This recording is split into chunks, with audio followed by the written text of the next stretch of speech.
தேன்கூடு நேயர்களுக்கு அன்பின் வணக்கம். சாண்டல்யன் எழுதிய கடல்புறா நாவலின் ஆடியோ வடிவம். வாசிப்பது ரே. விஜயலட்சுமி. பாகம் 3. அத்தியாயம் 64. அவள் அளித்த பரிசு. வினாடி நேரத்தில் கண்மூடி திறப்பதற்குள் நிகழ்ந்துவிட்ட அந்த விபரீதத்தை கவனித்ததால் பெரும் சங்கடத்துக்கும் ஏன் அச்சத்துக்கும் கூட உள்ளான இளைய பல்லவன் என்ன செய்வது ஏது செய்வது என்று அறியாமல் பிரமை பிடித்து பல வினாடிகள் அந்த இரு மங்கையர்களுக்கும் இடையில் நின்றுவிட்டான். மஞ்சளழகியின் தாயை பற்றி காஞ்சனாதேவி பிரஸ்தாபிக்க முற்பட்டதுமே ஸ்ரீவிஜய சாம்ராஜ்யத்து இளவரசியின் முகத்தில் என்றும் தான் காணாத கோபாக்னி துளிர் விட்டதையும் அவள் உதடுகளும் மெல்லத் துடிப்புடன் அசைந்ததையும் கவனித்த இளைய பல்லவன் அடுத்து ஏதோ விபரீதம் ஏற்படப் போகிறதென்று எண்ணிக்கொண்டிருக்கையிலேயே திடீரென்று அந்த பயங்கர சம்பவம் நிகழ்ந்து விட்டதால் அவன் மட்டுமல்ல, காஞ்சனாதேவி கூட நிலைகுலைந்து போனாள். உன் தாய் என்று பேசத் துவங்கி மேலே பேச முடியாமல் சொற்களை விளங்கிய அந்த வினாடியிலேயே மஞ்சளழகியின் வலதுகரம் சரேலென்று எழுந்து காஞ்சனாதேவியின் கன்னத்தில் பாய்ந்து விட்டது. பளீரென்று விழுந்த அந்த அடியின் வேகத்தால் அடைந்த துன்பத்தை விட அந்த அடி அளித்த அவமானத்தின் வேகத்தை சகிக்க முடியாத கடாரத்தின் இளவரசி கன்றி சிவந்த கன்னத்தை கூட தடவிக்கொள்ள சக்தியற்றவளாய் மஞ்சளழகியின் முன்பு நின்றாள். அவள் பங்கஜ வெளிகளில் நீர்த்துளிகள் திரண்டு எழுந்தன. அடிபட்டவள் கண்களில் நீர்த்துளிகள் எழுந்ததற்கு காரணம் உண்டு. அடித்த மஞ்சளழகியின் கண்களில் எதற்காக நீர்த்துளிகள் எழ வேண்டும்? அந்த இரண்டு மங்கையரும் அந்த சோகக்கட்டத்தில் கூட பார்ப்பதற்கு அழகாகவே இருந்தார்கள். அவர்கள் கண்களில் திரண்ட நீர்த்துளிகள் கூட அவர்கள் முகங்களுக்கு தனி சோபையை அளித்தன. அந்த இரண்டு அழகிகளின் சீற்றத்துக்கிடையே இரண்டு பெண் புலிகளுக்கிடையே நிற்கும் ஆண் புலி என நின்றிருந்த இளைய பல்லவன் நிலை விவரிக்க இயலாததாயிருந்தது. காஞ்சனாதேவியின் பொறாமை மின்னலை தொடர்ந்து மஞ்சளழகியின் கையடிக்கு பிறகு ஏற்பட்ட பலவித உணர்ச்சிகளால் 3 பேருமே மௌனமே சாதித்தார்கள் பல வினாடிகளுக்கு. மூவரில் முதலாக மஞ்சளழகியே சுயநிலை அடைந்தாள். வெகு சீக்கிரம் தனது முந்தானையால் கண்களை துடைத்து கொண்ட மஞ்சளழகி ஒருமுறை அந்த அறையில் இருந்த மற்ற இருவரையும் நோக்கினாள். பிறகு மிகுந்த கம்பீரத்துடன் தலையை நிமிர்த்தி கொண்டாள். அவள் பார்த்த பார்வை பெரும் சக்கரவர்த்தினியின் பார்வையாக இருந்ததை இளைய பல்லவன் மட்டுமின்றி கண்ணீரின் மூலம் காஞ்சனாதேவி கூட கண்டாள். அந்த சில வினாடிகளில் மஞ்சளழகியை பற்றி தான் அதுவரை போட்டிருந்த எடை மிகவும் தவறு என்பதையும் நாடாள தன்னை விட தகுதியுள்ள ஒருத்தியை தான் சந்தித்து விட்டதையும் உணர்ந்து கொண்ட காஞ்சனாதேவி அழகும் திறமையும் ஒருங்கே அமைந்த மஞ்சளழகியிடம் இளைய பல்லவன் மனத்தை பறிகொடுத்ததில் வியப்பில்லை என்பதையும் உணர்ந்து கொண்டாள். இந்த உணர்வின் விளைவாக ஏதோ சொல்ல அவள் உதடுகள் அசையத் தொடங்கின. எதையும் சொல்ல வேண்டாம் என தன் கையின் கம்பீர சைகையினாலேயே உணர்த்திய மஞ்சளழகி இளைய பல்லவனை நோக்கி, இளைய பல்லவரே, உமது காதலியை அடித்தது பற்றி வருந்துகிறேன். இனி நீங்கள் உங்கள் கடமையை செய்யலாம் என்றால் சிறைப்பட்ட மகாராணி பேசும் குரலில். இளைய பல்லவனுக்கு ஏதும் புரியாததால், என் கடமையா? எதை சொல்கிறாய் மஞ்சளழகி என்று வினவினான். மலையூர் கோட்டை பிடிபட்டு விட்டது இளைய பல்லவரே. அதை அறிவிக்கத்தான் தங்கள் காதலியார் வந்தார்.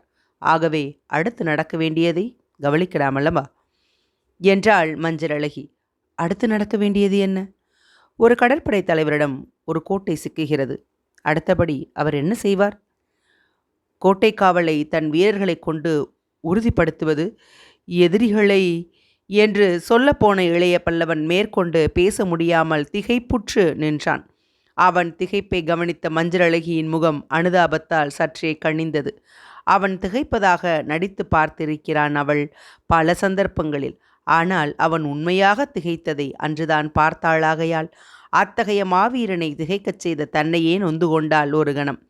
அடுத்தபடி அனுதாபத்துடன் பேசவும் முற்பட்டு, ஏன் திகைக்கிறீர்கள் இளைய பல்லவரை? ஏன் சொற்களை பாதியில் நிறுத்திவிட்டீர்கள் என்று கேட்டாள். இளைய பல்லவன் அவளை வியப்புடன் பார்த்தான். கேவலம் பறவை போல் கொள்ளையரடியில் உலாவி வந்த மஞ்சளழகி ஓராண்டுக்குள்ளாகவே எத்தனை மாறிவிட்டாள் என்பதை எண்ணி பார்த்தான்.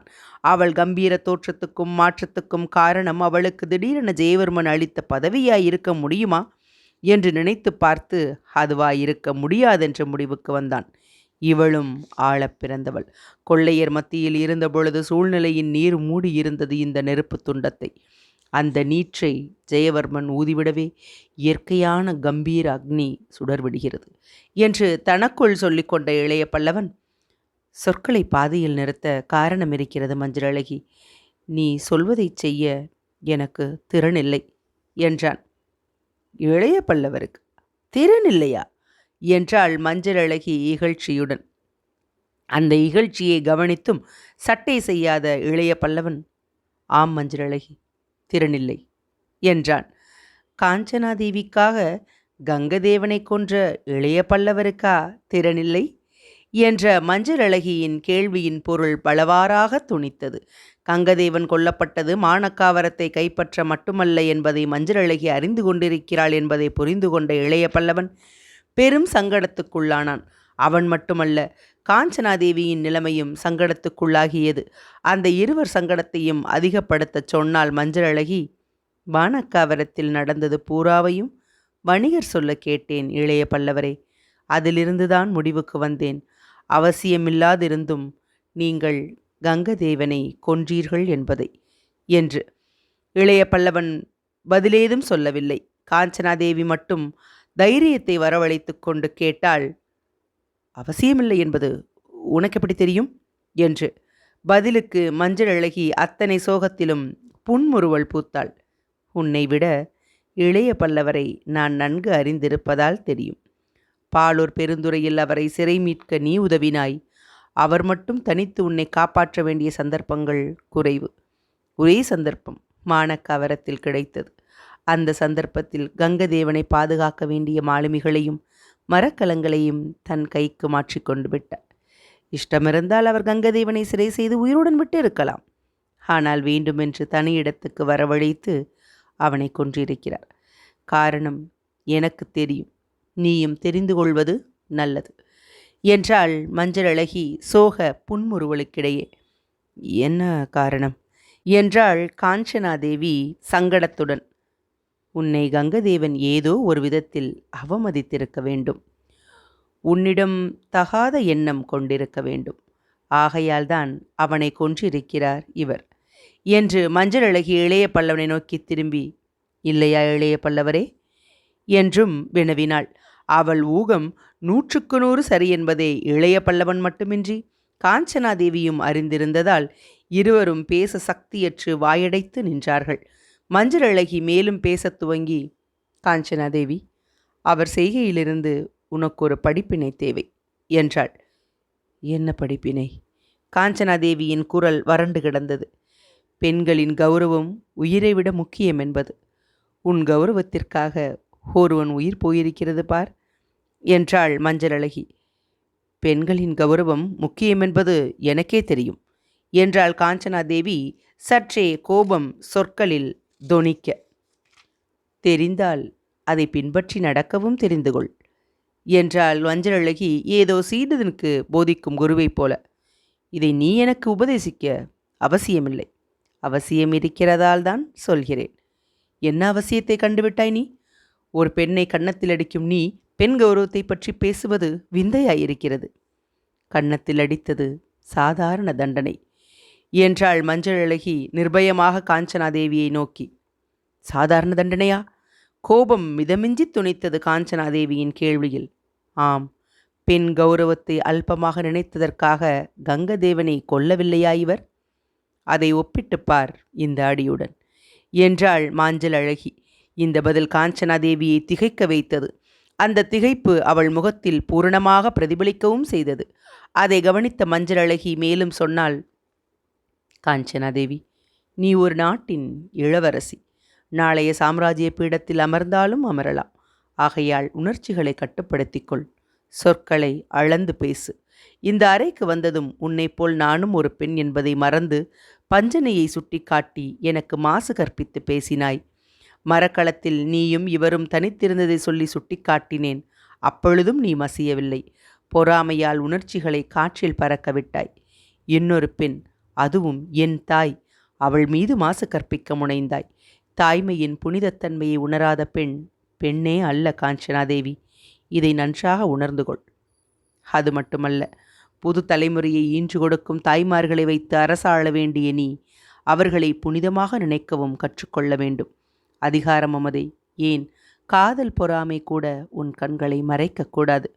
அப்பொழுதுதான் நீ சக்கரவர்த்தினியாக முடியும். காஞ்சனாதேவி திக்பிரமை பிடித்து நின்றாள். மஞ்சளழகியின் தீரம், கௌரவமான பார்வை, உபதேசம் அனைத்தும் அவளை நடுங்க வைத்தன.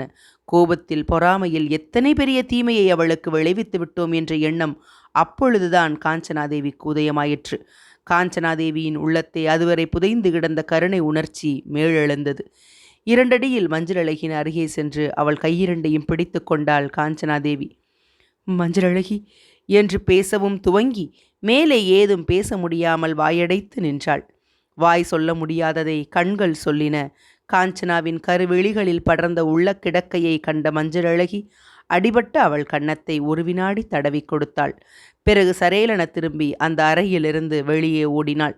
காஞ்சனாதேவியும் இளைய பல்லவனும் ஒருவரை ஒருவர் நோக்கி கொண்டு மௌனமாகவே நின்றார்கள். மௌனத்தை காஞ்சனாதேவியே கலைத்தாள். பாவம் என்ற ஒரு சொல்லால் இளைய பல்லவன் விழிகள் வெறித்த பார்வையொன்றை காஞ்சனாதேவியை நோக்கி வீசின. ஆம், பரிதாபத்துக்குரியவள்தான் என்ற சொற்களை அவன் உதடுகள் வருத்தத்துடன் உதிர்த்தன. உங்களை பிரிந்த பரிதாபத்தைதானே குறிப்பிடுகிறீர்கள் என்றாள் காஞ்சனாதேவி அச்சம் நிரம்பிய குரலில். இல்லை காஞ்சனா, என்னை பிரிந்தது மட்டுமல்ல பரிதாபம். எத்தனையோ இழந்தாள் அவள் இந்த வயதுக்குள். குழந்தையிலேயே தாயை இழந்தாள். தந்தை சாம்ராஜ்யாதிபதியாக இருந்தாலும் அவரை தந்தை என்று அழைக்கும் தகுதியை இழந்தாள். என்னையும் இழந்தாள் அக்ஷயமுனை கோட்டையிலிருந்து. அது மட்டுமல்ல, எனக்காக ஸ்ரீவிஜய சாம்ராஜ்யத்தையும் இழந்து விட்டான் என்றான் இளைய பல்லவன் துக்கம் கொட்டிய குரலில். சாம்ராஜ்யத்தை இழந்தாளா என்று வினவினாள் காஞ்சனாதேவி ஆச்சரியத்துடன். ஆம் காஞ்சனா, சாம்ராஜ்யத்தை இழந்தாள். அவள் இஷ்டப்பட்டிருந்தால் நேற்றிரவிலேயே நமது மரக்கலங்கள் அனைத்தையும் அழித்திருக்கலாம். நமது மரக்கலங்கள் அழிந்திருந்தால் இந்த மலையூர் கோட்டையில் இன்று நாம் அனைவரும் சிறைப்பட்டிருப்போம். ஆனால் வெற்றியடைய இஷ்டப்படவில்லை அவள். எனது வெற்றியையே நாடினாள். ஆகையால் தான் இந்த கோட்டை பாதுகாப்புக்காக செய்திருந்த அழிவு சாதனங்களை உபயோகப்படுத்தவில்லை. என்னிடம் கோட்டையை ஒப்படைத்து இருக்கிறாள். இன்று நாம் அடைந்திருக்கும் வெற்றி அவள் வெற்றி என்றான் இளைய பல்லவன். அப்படியானால் நீங்கள் அனுப்பிய இந்த கோட்டையின் உபதலைவன், நீங்கள் செய்த சமிஞைகள் இவை? மஞ்சளழகி நமக்கு அளித்த பெருவெற்றியின் சிறு சம்பவங்கள். பெரும் பாறைகளையும் தீப்பந்தங்களையும் நெடுந்தூரம் வீசும் பெரும் எந்திரங்களை மஞ்சளழகி இந்த கோட்டையில் அமைத்திருந்தாள். எனக்கும் காட்டினாள். அந்த எந்திரங்கள் நதிப்பகுதியை நோக்கி நின்றன. மஞ்சளழகி மட்டும் கண்ணை அசைத்திருந்தால் கடல் புறாவும் மற்ற மரக்கலங்களும் படுசூரணமாக போயிருக்கும். ஆனால் எந்திரங்களை அவள் வீசவில்லை. தன்னை கொன்று தப்பிச் சென்று என் மாலுமிகளுடன் மீண்டும் வந்து கோட்டையை பிடிக்கச் சொன்னாள். நான் இசையவில்லை. மஞ்சளழகியின் தியாகம் மகத்தானது. எனக்காக சகலத்தையும் உதறியிருக்கிறாள். இன்று அவள் தயவால் ராஜேந்திர சோழதேவர் வெகு சிரமப்பட்டு பிடித்த இக்கோட்டையை மிக சுலபமாக பிடித்திருக்கிறோம் என்றான் இளைய பல்லவன் குரலில் உணர்ச்சி பொங்க. ஆம், எதிர்ப்பு அதிகமில்லை. நமது 1000 மாலுமிகள் கோட்டையை ஆக்கிரமித்து கொண்டிருக்கிறார்கள். ஆகவே இப்பொழுது நகரமும் நமது கையில் இருப்பதாக வைத்து கொள்ளலாம் என்று ஒப்புக்கொண்டாள் காஞ்சனாதேவி. இது அவள் அளித்த பரிசு என்று கூறினான் இளைய பல்லவன். அவன் சொற்களில் உற்சாகம் ஏதுமில்லை.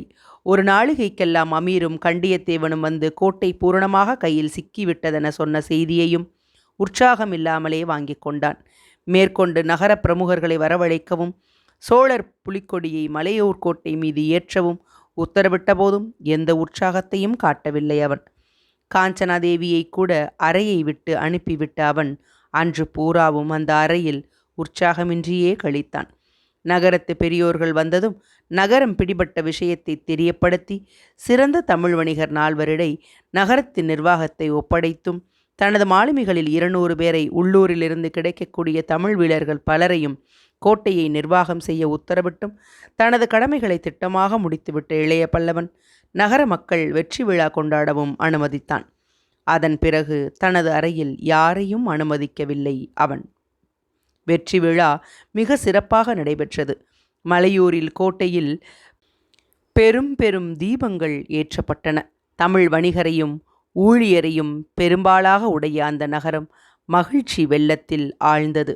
அந்த மகிழ்ச்சியிலோ கொண்டாட்டங்களிலோ கலந்து கொள்ளாத இளைய பல்லவன் அந்த அறையில் தனித்தே இருந்தான் 2 நாட்களும்.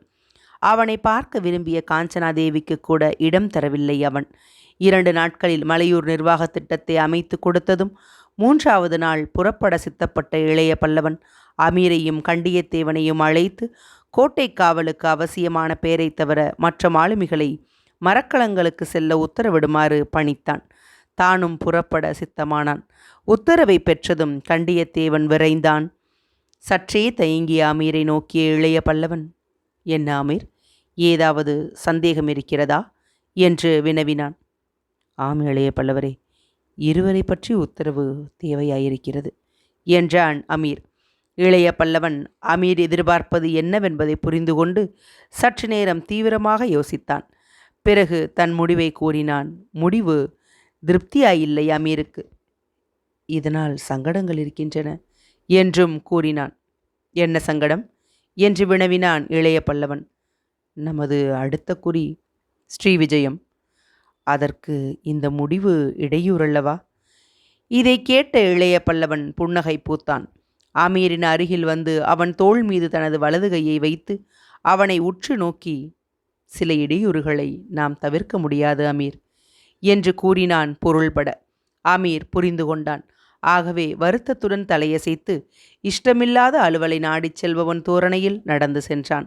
அடுத்த நாள் மாலை கடல் புறாவும் அதன் துணை மரக்கலங்களும் நங்கூரங்களை எடுத்து நகர்ந்தன நதியின் முகத்துவாரத்தை நோக்கி. கடல் புறாவின் தளத்தில் நின்று எதிரே விலகிக் கொண்டிருந்த மலையூர் கோட்டையை கவனித்து கொண்டிருந்தான் இளைய பல்லவன். அவள் அளித்த பரிசு இது. நான் என்ன அளிக்கப் போகிறேன் அவளுக்கு என்று அவன் உதடுகளில் இருந்து சொற்கள் உதிர்ந்தன. சோகப் புன்முறுவல் ஒன்று அவன் உறுதியான உதடுகளில் தவழ்ந்து அசையாத அந்த அதரங்களை கூட சற்றே துன்பத்தால் நெகிழ வைத்தது. அத்தியாயம் 64 நிறைவடைந்தது. அத்தியாயம் 65. 3 சொற்கள். மலையூர் கோட்டை பிடிபட்ட நாளிலிருந்தே மஞ்சள் அழகியை நினைந்து நினைந்து மனமுருகி தவித்த இளைய பல்லவனின் இதயநிலை அன்றிலிருந்து 3வது நாளன்று அவ்வூரை விட்டு அகன்று கொண்டிருந்த சமயத்தில் கூட பெரும் சஞ்சலத்திலேயே இருந்ததென்றால் அதற்கு பலமான காரணங்கள் பல இருக்கவே செய்தன. கடல் புறா கிழக்கு நோக்கி ஹரிநதியில் நகர்ந்து கொண்டிருந்த சமயத்தில் மலையூரின் நதிக்கரையில் கூடி நின்ற ஏராளமான ஜனக்கூட்டம் தன்னை வழி அனுப்பி கிளப்பிய பெரும் வாழ்த்து கூச்சலுக்கும் இராணுவத்தினர் வாழ்த்தாழ்த்தி செய்த பெரும் மரியாதைகளுக்கும் மூல காரணம் மஞ்சள் அழகியே என்பதை சந்தேகமற அவன் அறிந்திருந்தான்.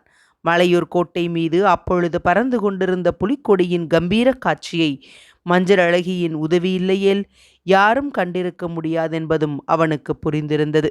மஞ்சள் அழகியின் மகத்தான தியாகத்தின் பரிமாணத்தை அளவிடக்கூட முடியாதிருந்ததால் அவன் இதயம் உணர்ச்சி அலைகளில் தூக்கி தூக்கி அப்படியும் இப்படியும் எரியப்பட்டு கொண்டிருந்தது. மலையூர் ஸ்ரீவிஜயத்தின் முன்வாசல் என்பதையும் மலையூர் பிடிபட்டால் ஸ்ரீவிஜயம் பிடிபட்டது போலத்தான் என்பதையும் உணர்ந்திருந்த இளைய பல்லவன் எத்தனை பெரிய சாம்ராஜ்யத்தை மஞ்சள் அழகி என் கையில் எடுத்து ஏதோ பெரும் கனியை கொடுப்பது போல் கொடுத்து விட்டாள் என்று நினைத்து பார்த்து அந்த நினைப்பால் அதிர்ச்சியும் அடைந்தான். ஸ்ரீவிஜயத்தின் தலைநகரை தாக்கி பிடிக்க தான் நீண்ட நாளாகவே ஏற்பாடுகளை செய்திருந்தாலும் ஸ்ரீவிஜயத்துக்கு உதவக்கூடிய சக்திகளை மெல்ல மெல்ல துண்டித்து விட்டாலும் யாரும் அணுகுவதற்குரிய ஸ்ரீவிஜயத்தின் மணிக்கதவையும் வித்யாதர தோரணத்தையும் உடைத்து அந்த நகரத்தை கைப்பற்றுவது அவ்வளவு எளிதல்ல என்பதையும், ஆனால் இப்பொழுது மலையூர் கைவசப்பட்டு விட்டபடியால் ஸ்ரீவிஜயத்தின் பாதுகாப்புகள் பெரும் பலவீனமடைந்து விட்டதையும், அப்படி எதிரியை பலவீனமடைய செய்தது மஞ்சள் அழகியின் மகத்தான தியாகமே என்பதையும் அவன் எண்ணி எண்ணி கலங்கினான். அவள் ஏன் சாம்ராஜ்யத்தை உதறிவிட்டாள்? தந்தை முதலில் அவளை உதறியது உண்மைதான். இருப்பினும் பின்னால் அவளை மகளாக உலகுக்கு அறிவித்து இளவரசியாகவும் ஏற்றுக்கொண்ட பிறகு அவரை உதறிவித்தாள். ஏன் உதறிவிட்டாள்? அத்தகைய தியாகத்துக்கு நான் தகுதியா என்று தன்னைத்தானே 2-3 முறை கேட்டுக்கொண்டான். அதை மட்டும் அவன் கேட்டுக்கொள்ளவில்லை. காஞ்சனாவுடன் மஞ்சள் அழகியையும் அழைத்து கொண்டு வந்து விட்டோமே, இது சரியா என்ற கேள்வியும் அவன் மனத்துள் எழுந்தது. இது பற்றி மலையூர் கோட்டையில் அமீர் சுட்டிக்காட்டிய ஆபத்தையும் நினைத்து பார்த்தான் அவன். கோட்டையில் இருந்தபோது கேட்டான் அமீர், இருவரை பற்றிய உத்தரவு வேண்டியிருக்கிறது என்று. இந்த கோட்டையின் உபதலைவனை விடுதலை செய்து ஸ்ரீவிஜயத்துக்கு அனுப்பிவிடு என்றான் இளைய பல்லவன். அவன் போய் ஜெயவர்மனிடம் இங்கு நடந்தது எல்லாம் சொல்வானே என்று வினவினான் அமீர். சொல்லட்டும் என்பதற்காகத்தான் அவனை அனுப்புகிறேன் என்று கூறினான் இளைய பல்லவன். அதனால் மஞ்சள் அழகிக்கு கஷ்டம் ஏற்படுமே. கோட்டையை எதிரி கையில் கொடுத்த மகளை ஜெயவர்மன் தண்டிக்காமல் இருப்பானா? மாட்டான். ஆகையால் மஞ்சள் அழகியை கடல் புறாவுக்கு அனுப்பிவிடு. இதை கேட்ட அமீர் திகைத்து சில வினாடிகள் வாயடைத்து நின்றான். பிறகு கேட்டான் மீண்டும், மஞ்சள் அழகியை கடல் புறாவுக்கா என்று சிறிது தடுமாற்றத்துடன். ஆம், திட்டமாக வந்தது இளைய பல்லவன் பதில். இதில் சங்கடங்கள் இருக்கின்றன என்று சுட்டி காட்டினான் அமீர். என்ன சங்கடங்களை அமீர் குறிப்பிடுகிறான் என்பதை இளைய பல்லவன் உணர்ந்தே இருந்தான். இருப்பினும் அவற்றை உணராதவன் போல், என்ன சங்கடங்கள் என்று வினவினான். ஏற்கனவே ஒரு பெண் என்று இழுத்தான் அமீர். ஆம், காஞ்சனாதேவி இருக்கிறாள் கடல் புறாவில் என்று வாசகத்தை பூர்த்தி செய்தான் இளைய பல்லவன். இப்பொழுது மஞ்சள் அழகியும் சேர்த்து விட்டால் பெண்கள் இருவர். ஒரு பெண் இருந்தாலே போர்க்கப்பலில் கஷ்டங்கள் உண்டு. இருவர் இருந்தால் பெரும் தொல்லை என்கிறாய். தொல்லை எங்களுக்கல்ல என்று உருமினான் அமீர் எரிச்சலன் காரணமாக. எனக்குத்தான் தொல்லை அமீர். இருப்பினும் அத்தொல்லையால் அனுகூலங்கள் இருக்கின்றன. காஞ்சனாதேவியின் மீது கங்கதேவன் இச்சை கொண்டதால் நாம் மானக்காவரத்தை பிடித்தோம். இப்பொழுது மஞ்சள் அழகி இங்கிருந்ததால் மலையூரை பிடித்தோம். கோட்டைகளையும் துறைமுகங்களையும் பிடிக்க பெண்கள் உதவுகிறார்கள் அமீர். ஆகவே ஒருத்திக்கு இருவர் இருப்பது நமக்கு அனுகூலம்தான் என்றான் இளைய பல்லவன். கோட்டையிலிருந்து கிளம்பும் நாளன்று தனக்கும் அமீருக்கும் நிகழ்ந்த இந்த சம்பாஷணையை கடல்புறாவின் தளத்தில் நின்றிருந்த அந்த நேரத்தில் நினைத்த இளைய பல்லவன் இதழ்களில் புன்னகை கூட லேசாக அரும்பியது. அன்று பதில் சாமர்த்தியமாகத்தான் சொல்லிவிட்டேன். ஆனால் அதனால் விளையும் தொல்லைகள் அனந்தம். இருப்பினும் அவற்றை நான் சமாளித்துதானே ஆக வேண்டும் என்று தனக்குள்ளே சொல்லிக் கொண்டான் இளைய பல்லவன். ஆனால் கடல்புறாவின் தளத்தில் நின்று அவன் நினைத்த தொல்லை அமீர் எண்ணிய தொல்லை அல்ல. வேறு தொல்லையை, மாசற்ற வீரன் சமாளிக்க வேண்டிய தொல்லையை எண்ணி எண்ணி குழம்பினான் சோழர் படைத்தலைவன். அந்த தொல்லை காதலை பற்றியதல்ல, ஸ்ரீவிஜய சாம்ராஜ்யத்தை பற்றியது, அதன் உரிமையை பற்றியது, சோழ பேரரசை பற்றியது. ஸ்ரீவிஜய சாம்ராஜ்ய அரியணையில் உன்னை அடுத்த சித்ரா பௌர்ணமி என்று சக்கரவர்த்தினியாக அமர்த்துகிறேன் என்று காஞ்சனாதேவியிடம் ஆணையிட்ட சமயத்தில் மஞ்சள் அழகியின் நிலைமை அவனுக்கு புரியாதிருந்தது. அவள் ஸ்ரீவிஜய சாம்ராஜ்யாதிபதியால் மகளாக ஒப்புக்கொள்ளப்பட்டிருப்பாள் என்றோ, அந்த அரியணைக்கு முறையுள்ள இளவரசி ஆகிவிடுவாள் என்றோ அவன் எதிர்பார்க்கவில்லை. மஞ்சள் அழகி அக்ஷய முனையில் இருப்பாள். தான் அமைத்து கொடுத்த பாதுகாப்பு அவளுக்கு பெரும் அரணாயிருக்கும் என்று மட்டுமே நினைத்த அவனுக்கு அவளுடைய புது நிலை பெரும் புதிரை விளைவித்தது. காஞ்சனாதேவியும் மஞ்சள் அழகியும் இருவரும் ஸ்ரீவிஜய அரியணைக்கு உரிமை கொண்டாடினால் யாருக்கு அதை அளிப்பது என்று எண்ணி ஏதும் புரியாமல் கலங்கினான் படைத்தலைவன். இருவர் பாலும் காதல் கொண்டிருந்த அவன் இதயம் இரு பக்கங்களிலும் இழுபட்டு தத்தளித்து கொண்டிருந்தது. காஞ்சனாதேவியை அவன் முதலில் கண்டான் தொலைதூரத்தில் இருந்த பாலூர் பெருந்துறையில். பிறகு ஓராண்டு கழித்து மஞ்சள் அழகியை கண்டான் அக்ஷய முனையில். முதலாண்டின் உணர்ச்சிகள் 2ஆம் ஆண்டு கிளம்பிய உணர்ச்சிகளுடன் போட்டி போட்டன. கடைசியாக புகுந்த 3ஆம் ஆண்டின் முடிவில் இருவரை பற்றிய காதலும் மோதிவிட்டதால் எழுந்த உணர்ச்சிகளால் ஏற்பட்ட கலக்கமான நிலையில்தான் அன்று நின்றிருந்தான் இளைய பல்லவன். ஸ்ரீவிஜயத்தை வெற்றி கொள்ள முடியும் என்ற உறுதி அவன் உள்ளத்தே திடமாக இருந்தது. அதற்கு சகல ஏற்பாடுகளையும் சிறுக சிறுக செய்து முடித்திருந்தான் இளைய பல்லவன். இன்னும் 2 மாதங்கள் ஸ்ரீவிஜயம் என் கைவசமாகிவிடும் என்று தனக்குத்தானே சொல்லிக்கொண்ட இளைய பல்லவன், அதை யாருக்கு அளிப்பது? காஞ்சனாதேவிக்கா, மஞ்சள் அழகிக்கா என்ற ஒரு கேள்வியையும் கேட்டுக்கொண்டதால் பைத்தியம் பிடிக்கும் நிலையை அடைந்து கடல் புறாவின் தளத்தில் குறுக்கே வேகமாக நடந்து தனது அறைக்குச் சென்றான். சென்றதும் அமீரை அவசரமாக வரும்படி சொல்லி அனுப்பினான். சில வினாடிகளுக்கெல்லாம் உள்ளே நுழைந்த அமீர் இளைய பல்லவன் முகத்தை கண்டதும் பெரும் பிரமிப்புக்கு உள்ளானான். எதற்கும் கலங்காத படைத்தலைவன் உள்ளம் பெரிதும் கலங்கியிருப்பதை அவன் முகம் தெள்ளென எடுத்து காட்டியது. அவன் சஞ்சலத்தின் காரணத்தை ஓரளவு ஊகித்து கொண்டாலும் பூரணமாக அதன் அடிப்படையை உணராத அமீர் சொன்னான், அவசரமாக கூப்பிட்டு அனுப்பியதாக கூறினான் மாலுமி என்று. ஆம் அமீர் என்றான் இளைய பல்லவன். இதை சொன்ன இளைய பல்லவன் குரல் பெரிதும் வறண்டு கிடப்பதை கண்ட அமீர் தனது உணர்ச்சிகளை வெளிக்கு காட்டாமல், என்ன செய்ய வேண்டும் படைத்தலைவரே என்று சாதாரணமாகவே கேட்டான். காஞ்சனாதேவியும் மஞ்சளழகையும் எங்கிருக்கிறார்கள் என்று வினவினான் இளைய பல்லவன் அதே வறண்ட குரலில். தளத்தில் இருக்கிறார்கள் என்றான் அமீர். இருவரும் ஒரே இடத்திலா என்ற இளைய பல்லவன் குரலில் வியப்பு லேசாக ஒலித்தது. அதெப்படி ஒரே இடத்தில் இருப்பார்கள் என்ற அமீரின் குரலில் லேசாக விஷமம் இருந்தது. வேறு எப்படி இருக்கிறார்கள்? காஞ்சனாதேவி கண்டியத்தேவருடன் கடல்புறாவின் முனைப்பகுதியில் நிற்கிறார்கள். மஞ்சள் அழகி சுக்கானை பிடித்துள்ள சேந்தனுக்கரியில் உட்கார்ந்திருக்கிறார்கள். இருவரும் இரு துருவங்கள் மாதிரி ஆளுக்கு ஒரு கோடியில் இருக்கிறார்கள். அப்படியா என்று ஏதோ கேட்க வேண்டும் என்பதற்காக இளைய பல்லவன் கேட்டுவிட்டு ஒரு வினாடி ஏதோ யோசித்தான். பிறகு துவங்கினான், அமீர் என்று. ஏன் என்று வினவினான் அமீர். நீதான் காரியங்களை சாமர்த்தியமாக செய்ய முடியும் என்று மீண்டும் துவக்க உரையிலேயே நின்றான் இளைய பல்லவன். ஏதோ கஷ்டமான பணிக்கு இளைய பல்லவன் அஸ்திவாரம் போடுகிறான் என்பதை உணர்ந்து கொண்ட அமீர், எனக்கு பாராட்டுதல் எதற்கு? உத்தரவிடுங்கள் படைத்தலைவரே என்றான். காஞ்சனாதேவியும் மஞ்சள் அழகியும் என்று மென்று விழுங்கினான் படைத்தலைவன். ஆம், இருக்கிறார்கள். எங்கு இருக்கிறார்கள்? இங்குதான், கடல்புறாவில். இருக்குமிடங்களை இப்பொழுதுதானே சொன்னேன். அவர்கள் அங்கு இருக்கக்கூடாது. சரி, இங்கு அனுப்பிவிடட்டுமா?